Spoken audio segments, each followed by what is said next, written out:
안녕하세요. 찐중투입니다. 2025년 2월 둘째 주 2월 10일부터 14일 중국 시황 리뷰입니다. 시황은 적시성이 중요한데 시간 관계로 이번엔 주간 리뷰로 하겠습니다. 표를 보시면 2월 첫 주는 중국, 홍콩 모두 상승했는데요. 주간으로 중국은 상해 1.6%, 심천 4%, 홍콩 항생 4.45%, 홍콩 테크 8%대 상승했습니다. 2월 둘째 주 지수 등락을 보면 주간으로 상해 1.3% 상승, 심천 1.65% 상승, 홍콩 항생 6.9%, 홍콩 테크 7.3% 상승했습니다. 지금부터 일별 단위로 자세히 설명드리겠습니다. 2월 10일 월요일 상해 심천 모두 0.5%대 상승했고 홍콩은 항생 1.84%, 홍콩 테크 2.65% 상승했습니다. 업종별로 딥시크와 컴퓨팅 파워 그리고 AI 응용 관련 분야인 의료 정보화, 재정 세무 데이터 관리 등이 급등했고 그중 상한가를 보인 종목도 많았습니다. 한편 은행, 태양광, 항구 등 업종의 낙폭이 컸습니다. 리테일 등 소비주는 장 초반 약세를 보이다가 장 후반 강세로 전환했는데 그 이유는 장중 상해시 정부가 브리핑에서 올해 내수 촉진을 위한 서비스 소비 쿠폰 투입에 5억 위안의 재정을 투입하겠다는 계획을 발표하기 때문입니다. 5억 위안이라면 원화로 약 994억 원입니다. 구체적으로 5억 위안 중 외식 3.6억 위안, 관광 9천만 위안, 영화 3천만 위안, 스포츠 2천만 위안. 상해시 소비자들은 2월 22일부터 소비 쿠폰 추첨에 참여할 수 있고 소비 쿠폰은 3월 1일부터 사용 가능하고 6월까지 발급 완료할 예정입니다. 2월 10일 정책과 관련해서 또 한 가지 내용이 있었습니다. 리장 총리 주재로 열린 국무원 상무회의에서 소비 진작 관련 논의를 했는데 그중 서비스 분야의 소비를 강조했고 구체적으로 노인과 어린이 대상 서비스 공급 개선, 서민 편의 서비스 지원, 문체 관광 소비 확대, 겨울 레저 촉진, 입국 소비 발전, 주요 소비의 업그레이드 추진과 소비품의 이구 환신 지원 강화에 주택 소비 수요 더 잘 충족하고 자동차 소비 밸류체인 연장, 그리고 소비품 브랜드 강화, 신형 소비 발전 가속화 지원, AI 플러스 소비 촉진, 건강 소비 촉진 등으로 소비의 새로운 트렌드 구축 등 내용이 언급되었습니다. 하지만 1월 말부터 딥시크 돌풍으로 인해 AI 분야가 핫하고 관련주들도 급등하다 보니까 이 회의에서 언급된 내용 중 AI 플러스 소비 촉진, 여기 AI 플러스 소비에 따옴표가 있습니다. AI 플러스 소비 촉진이라는 단어가 부각되면서 관련주들도 상승했습니다. 네, 2월 10일 홍콩 항생 1.84% 상승, 홍콩 테크 2.65% 상승.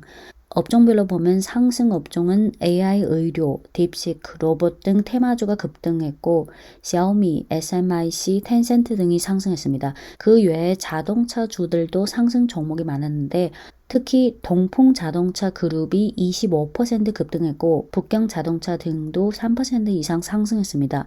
동풍자동차 그룹이 이날 급등한 이유는 동풍자동차와 장안자동차의 모그룹이 전략적 구조조정 관련 논의를 하고 있다는 소문이 한동안 계속 돌았는데 혹시 동풍자동차가 장안자동차를 인수합병하는 게 아니냐라는 추측이 이날 장중에 또 한 번 돌아서 이날 동풍자동차 그룹이 급등한 겁니다.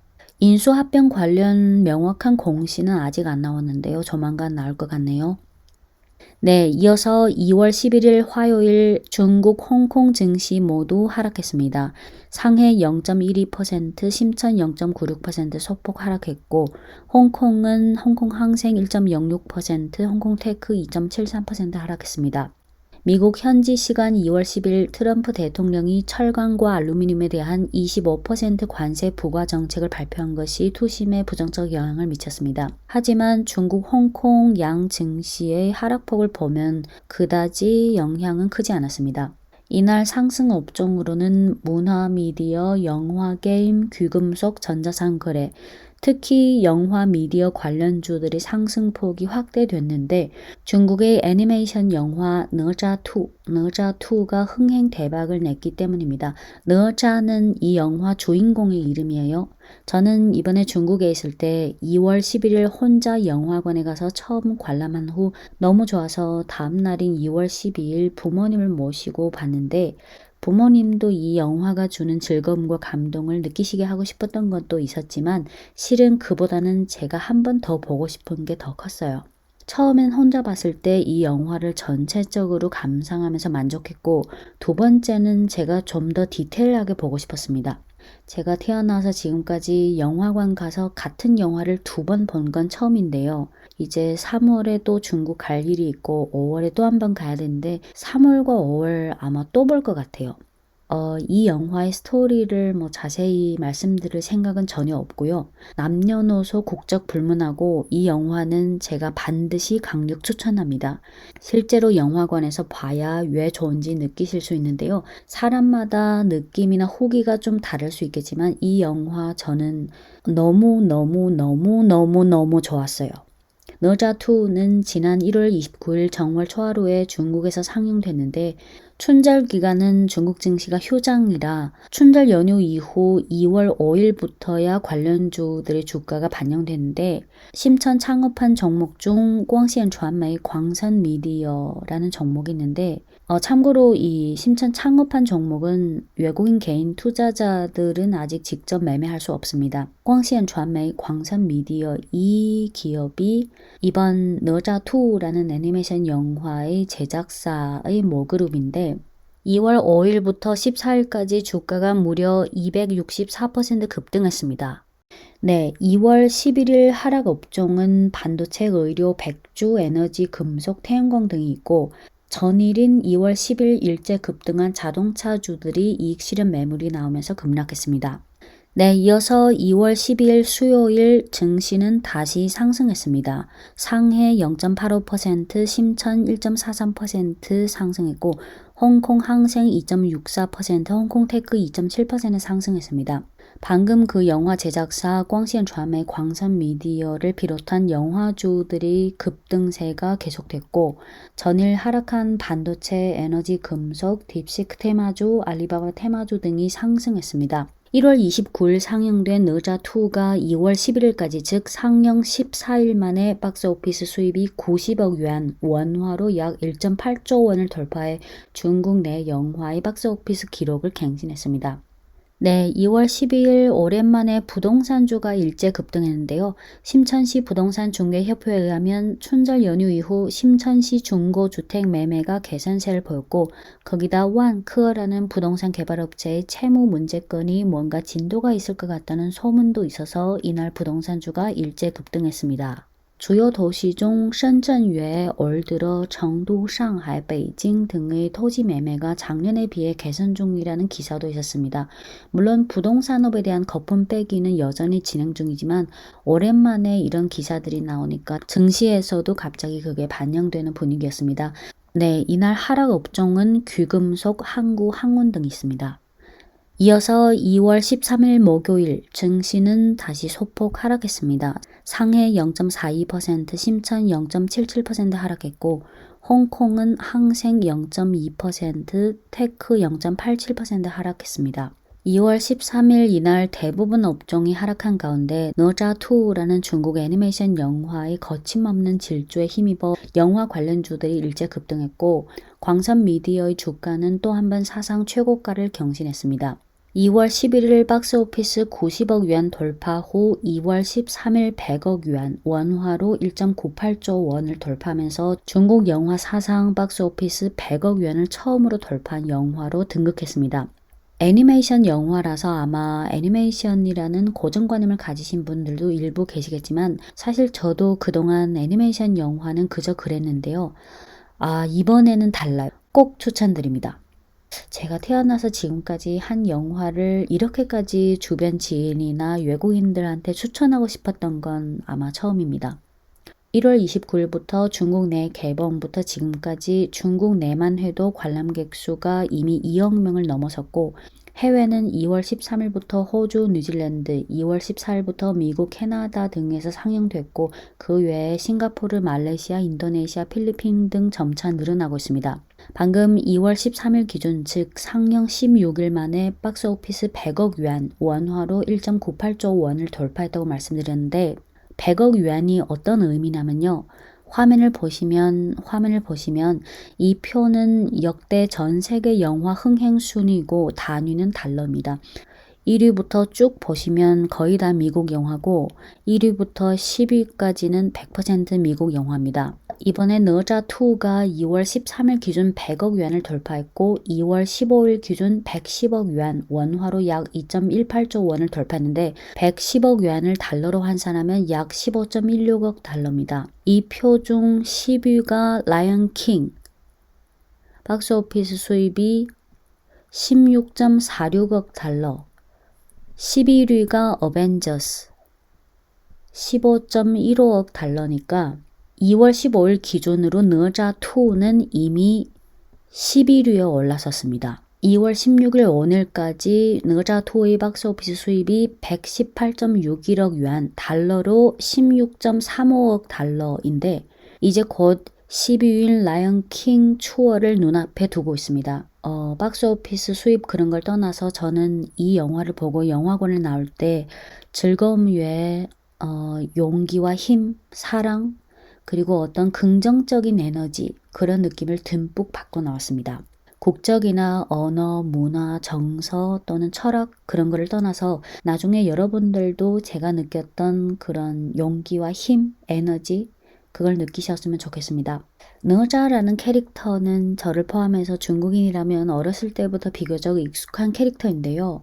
너자2 감독의 인터뷰를 최근 봤는데 이 영화는 서방이나 해외의 입맛에 맞춘 게 아니라 순수 중국 시장 위주로 타깃으로 해서 만든 거라 그동안 서방 관람객들에게 익숙했던 미국산 애니메이션 영화와는 스토리든 인물이든 전체적인 느낌이 많이 다릅니다. 외국인 입장에서는 아마 이 영화에 나오는 모든 인물들 간의 관계나 또는 일부 고유명사, 대사 중 좀 이해하지 못하는 부분도 일부 있을 수도 있겠지만 그럼에도 불구하고 전 세계의 많은 관객들이 이 영화를 좋아하는 데는 전혀 방해가 안 될 거라는 확신을 저는 이미 갖고 있습니다. 참고로 이 영화는 중국의 140개 애니메이션 관련 업체가 힘을 합쳐서 만든 순수 메이드 인 차이나 영화입니다. 그리고 저는 평소에 경제나 산업, 기업 등을 보는 사람이니까 이 영화를 감상하고 나서 어떤 생각이 들었냐면 분야는 전혀 다르지만 글로벌 산업, 기업, 주식 등에 관심 있는 분이라면 지난 몇 년간 예를 들어 SNS 앱인 틱톡, 드론 업체 DJI, 사족 로봇 휴머노이드 로봇 업체 유니트리, 그리고 AI 빅모델 업체 딥시크, 그리고 작년에 대박이 난 흑신화 50이라는 게임, 영문명은 블랙 미스 우콩 등등 중국에서 왜 다양한 분야에서 이런 기업이나 작품이 탄생할 수 있었는지 이런 측면에서도 아마 한번 연결해서 생각해 볼 수도 있습니다. 저는 82년생이고 저희 아버지는 55년생인데요. 2월 10일 저희 세 식구 같이 나자2를 보고 나서 식사할 때 이런저런 얘기를 했는데 아버지가 어떤 말씀을 하셨냐면 이제 중국은 때가 됐다. 지금은 시작에 불과하다. 라고 말씀하셨어요. 55년생인 아버지에게 있어서 사실 나자2라는 애니메이션 영화는 스토리가 익숙하지 않아서 영화 중 잘 이해가 가지 않는 부분도 많았는데 식사 때 아버지가 이것저것 질문하시고 제가 답해드렸습니다. 50년대생이신 아버지 입장에서는 아마 영화 중 인물들의 이름도 좀 헷갈리시고 스토리의 전개 과정 중 이해가 안 되는 부분도 분명히 있었을 거예요. 보시고 나서 아버지가 저한테 이것저것 물어보시는 그 모습이 저는 너무 귀여우셔서 제가 엄청 칭찬해 드렸어요. 나중에 동창 모임 때 아버지는 아마 난 영화관에 가서 나자2를 봤다라고 자랑하실 것 같아요. 네, 다시 2월 13일 목요일 시황으로 돌아와서 이날은 영화 관련주 외에 백주, 돈육 등 소비주가 상승했고 딥시크와 컴퓨팅 파워 관련주는 장 초반 강세 출발했다가 장중에 점차 격차를 보이면서 급등한 종목도 있는 반면 급락한 종목도 있었습니다. 한편 춘절 이후 연일 급등세를 보였던 로봇 테마주는 2월 13일 이익 실현 매물이 나오면서 급락했고 반도체 업종도 이날 하락했습니다. 2월 13일 홍콩 증시도 중국 증시와 더불어 소폭 하락했는데 이날 알리바바, 삐리삐리, 콰이쇼, 바이두,腾讯, 메이团,腾讯은 텐센트, 메이团등 빅테크와 플랫폼 관련주들은 장 초반 급등 출발했다가 장중에 상승폭이 축소하거나 일부는 하락 전환하기도 했습니다. 이날 바이두가 6% 가까이 상승했는데 장중에 바이두 산하 AI인 원싱이엔이 4월 10일부터 무료 개방할 거라고 발표했기 때문입니다. 네, 이어서 2월 14일 금요일 증시는 다시 상승했습니다. 상해 0.43%, 심천 1.16% 상승했고 홍콩은 항생 3.69%, 홍콩테크 5.56% 상승했습니다. 2월 14일 금요일 상승 배경에는 국내외 두 가지로 꼽을 수 있는데요. 국내는 2월 13일 장 마감 후 인민은행에서 2024년 4분기 중국 통화정책 집행 보고를 발표했는데 2월 13일 장 마감 후 발표한 거니까 2월 14일 증시에 반영된 겁니다. 2024년 4분기 통화정책 집행보고는 두 가지 내용이 있는데 우선은 작년 4분기를 포함해서 작년 한 해 통화정책 집행 상황을 요약했고 두 번째 내용은 마지막 단락에서 올해 통화정책의 방향성에 대한 기본적인 가이드라인을 제시했습니다. 이게 마지막 단락인데 이렇게 썼습니다. 다양한 통화정책을 종합적으로 운용해 국내외 경제 금융 상황과 금융시장 운영 상황에 따라 적절한 시기에 정책 강도와 속도를 개선하고 충분한 유동성을 유지하여 사회 금융 규모와 통화 공급량 증가가 경제 성장 및 가격 총 수준의 예상 목표와 일치하도록 한다.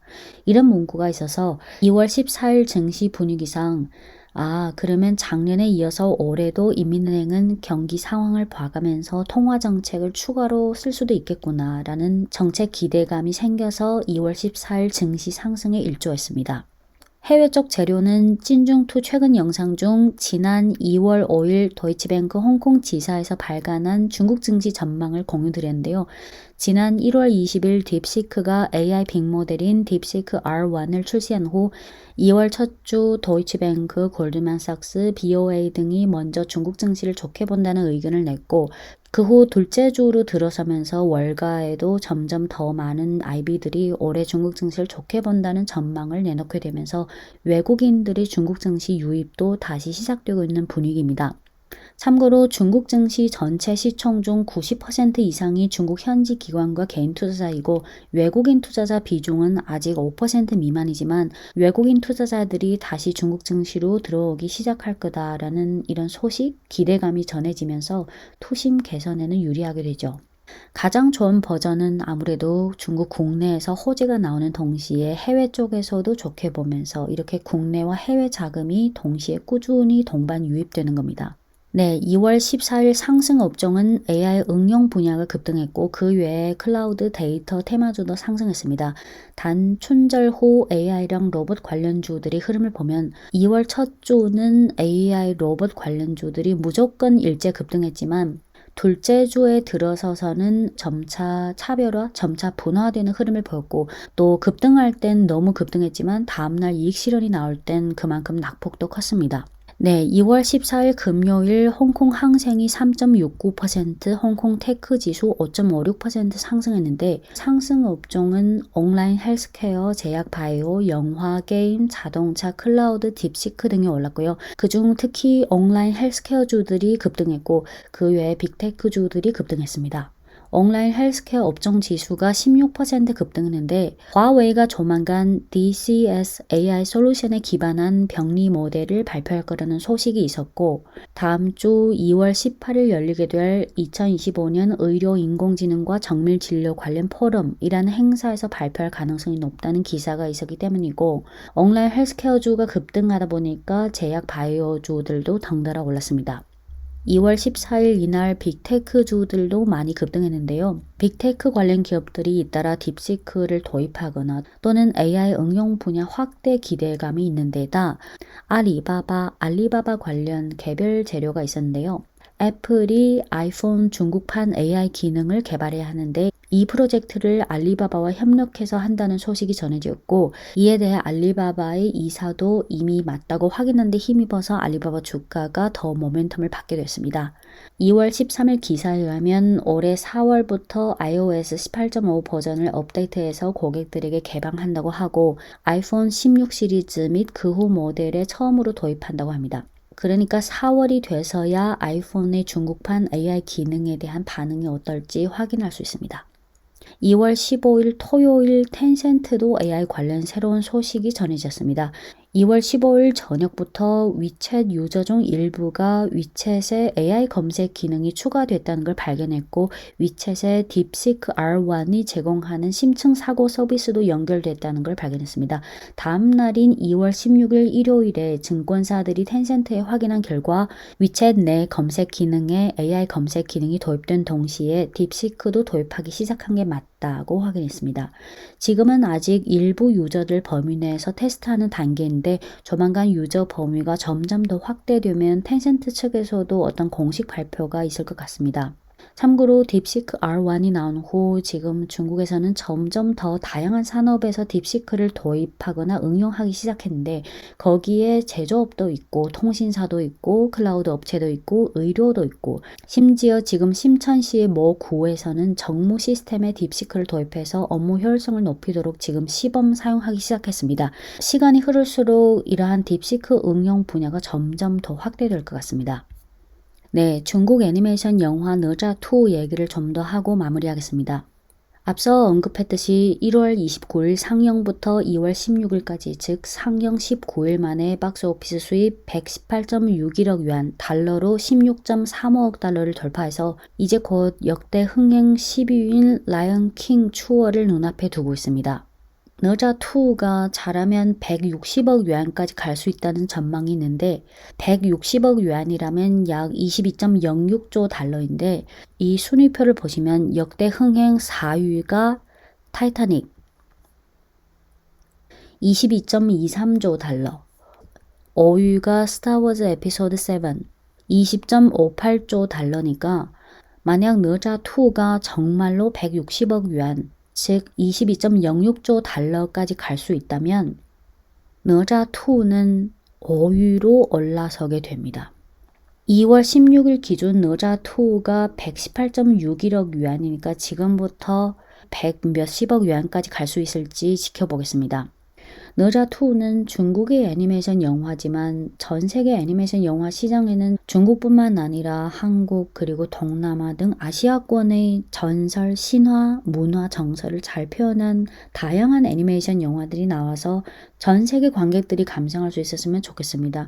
지난 수십 년 동안 대부분 분야의 소유 기준이 거의 다 서방에서 정하고 마치 그것이 기준처럼 장기간 여겨왔지만 지금 국제 구도가 기존 미국의 단일 패권에서 이미 다극화 구조로 전환 중인 것처럼 점점 더 많은 분야에서 서방의 기존 독과점을 타파해서 보다 더 다양하고 다극화된 구도가 형성돼야 한다고 봅니다. 전 세계 80억 인구 중 서방이 약 10억인데 그 나머지 70억이 점점 더 다양한 분야에서 성과를 내야 한다고 저는 생각합니다. 물론 현실적으로 국가 전략, 경제력, 산업 성숙도, 전문 인력, 인프라 등 요인들을 고려하면 현 단계에서는 사실상 중국을 비롯한 극소수 국가만 가능하지만 초장기적으로는 80억 인구 중 70억이 커버하는 지역, 즉 미국과 유럽을 제외한 더 광범위한 지역들의 지속 발전이 필요하다고 저는 생각합니다. 나루토 감독 이름이 쩌즈라고 하는데요. 끝으로 쩌즈 감독의 특이한 이력을 말씀드리고 마무리하겠습니다. 최근 쩌즈 감독의 인터뷰를 봤는데 80년생이고 사천성 출신이고 어렸을 때부터 그림 그리는 걸 좋아했습니다. 그의 아버지는 현지 병원 방사과 의사셨고 어머니는 병원 내 보건실 행정 직원이셔서 부모님 바람으로는 당연히 아들이 장래에 의료 관련 직업을 가졌으면 했습니다. 그는 부모님의 바람에 따라 자연스럽게 사천대학 약대에 진학하게 됐습니다. 그런데 대학 3학년 때 2002년 그에게 인생의 큰 전환점이 생겼는데 우연히 3D 애니메이션을 제작하는 소프트웨어를 접한 계기로 그는 애니메이션에 푹 빠지게 됐고 배우기 시작했습니다. 그의 아버지는 그가 대학 졸업한 2003년에 돌아가셨습니다. 약대 졸업 후 그는 광고 회사에 잠깐 근무한 후 2004년에 그만뒀고 어머니께 나는 애니메이션이 너무 좋아서 애니메이션 제작의 길을 가고 싶다. 어머니께서 이해해 주시기 바란다. 라고 했고 그 당시 그는 회사를 아예 그만둔 상태라서 소득이 아예 없었고 그는 어머니와 조그만 월세방에서 살았는데 그의 어머니는 얼마 되지도 않는 연금으로 무려 3년 반 동안 그를 지원했습니다. 2004년 그는 낡은 컴퓨터로 그의 애니메이션 처녀작을 만들었고 그 처녀작이 중국과 해외에서 총 30여 개 상을 받았습니다. 5년 후인 2009년 그는 애니메이션 작업실을 만들었고 2011년 회사를 설립했습니다. 너자원은 2015년에 제작하기 시작해서 2019년에 상영했고 중국에서 감독상을 받았습니다. 너자2는 2019년 제작하기 시작해서 5년 후인 2025년 1월 29일에 중국에서 상영했습니다. 뚝심. 최근 너무 많은 사람들이 너자2를 보고 그의 인터뷰도 보고 나서 다들 짜오즈 감독이 대학 졸업 후 진로를 확 바뀐 게 너무 다행이다. 그 당시 그러지 않았으면 지금 이 작품을 절대 못 만날 거다라고 했습니다. 저는 너자2를 이미 2번 관람했고 이제 곧 3번째로 볼 건데 2번째에 비해서 좀 더 디테일하게 볼 겁니다. 저희 고등학교 동창 중에도 지금 2번 본 친구가 이미 3명 있습니다. 다들 벌써 너자3가 기대된다고 하는데 영화관에서 보려면 아무래도 몇 년은 또 기다려야겠죠. 나중에 너자3가 상영된다면 저는 2번은 기본입니다. 짜오즈 감독은 최근 인터뷰에서 이제부터 너자 그리고 주변 인물들을 중심으로 하나하나 점차 시리즈로 만들고 싶다는 의지를 피력했습니다. 너무 좋습니다. 네, 너자2 예고편 영상이 1분 30초인데요. 밑에 고정 댓글로 링크를 남겨두겠습니다. 강조드리고 싶은 건 나중에 한국도 수입하면 꼭 영화관에 가서 보세요. 개인적으로 IMAX 2D 영화관 맨 마지막 줄 중간 자리 추천드립니다. 1분 30초짜리 예고편에는 전혀 못 담겨집니다. 2시간 20분짜리 영화를 처음부터 마지막까지 풀로 봐야 알 수 있습니다. 네, 이상 2월 둘째 주 2월 10일부터 14일까지 시황 리뷰였습니다.